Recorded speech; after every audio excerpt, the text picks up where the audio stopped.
আসসালামু আলাইকুম। ওয়ালাইকুম আসসালাম। আজকে আমাদের হারোয়া এতিমখানার যে প্রতিষ্ঠানটি এবং পঠন পাঠন চলছে, মাশাআল্লাহ।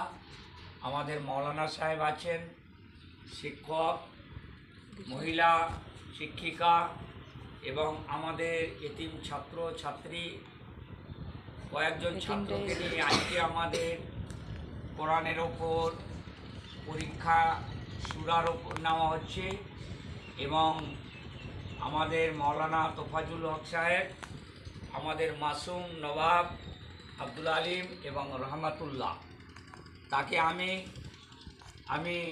মোহাম্মদ গুলজার হোসেন, এই হারোয়া এতিমখানার প্রতিষ্ঠাতা এবং একজন খাদিম, আপনাদের সামনে লাইভে এসছি, আপনারা দেখছেন। ইনশাআল্লাহ আপনাদের অনেকের সহযোগিতা আছে। এই সহযোগিতাতে এতিম দুস্থদের আজকে আমরা ইনশাআল্লাহ এতিমখানার তরফ থেকে আমার ছাত্রদেরকে স্নেহের ছাত্র ভালোবাসা, তাদেরকে সমস্ত কিছু দেওয়া হয়।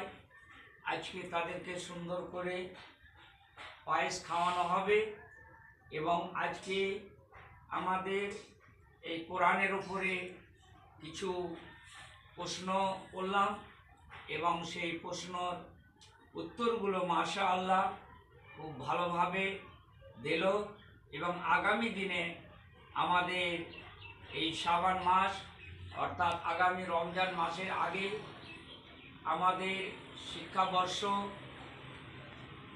শাওয়াল মাস থেকে আমাদের এই শাবান মাসে খতম হয়। তাই আমরা বাৎসরিক পরীক্ষা, অ্যানুয়াল পরীক্ষার প্রস্তুতির স্বরূপ আমাদের এখন ছেলেদেরকে তৈরি করা হচ্ছে। আগামী 20 তারিখে অর্থাৎ বৃহস্পতিবার মাদ্রাসা পবিত্র রমজানুল মোবারকের উপলক্ষে বন্ধ হবে এবং তার আগে আমাদের পরীক্ষাটা নেওয়া হবে ইনশাআল্লাহ। আগামী যে রমজান মাস আসছে, এই রমজান মাস আমাদের বরকতের মাস, নেকির মাস, দানের মাস, জাকাতের মাস, ফিতরার মাস। আমার এতিম দুস্থদের জন্য আপনারা তাদের পোশাক দিতে হবে। তাদের মা নাই, বাপ নাই, তারা অসহায়,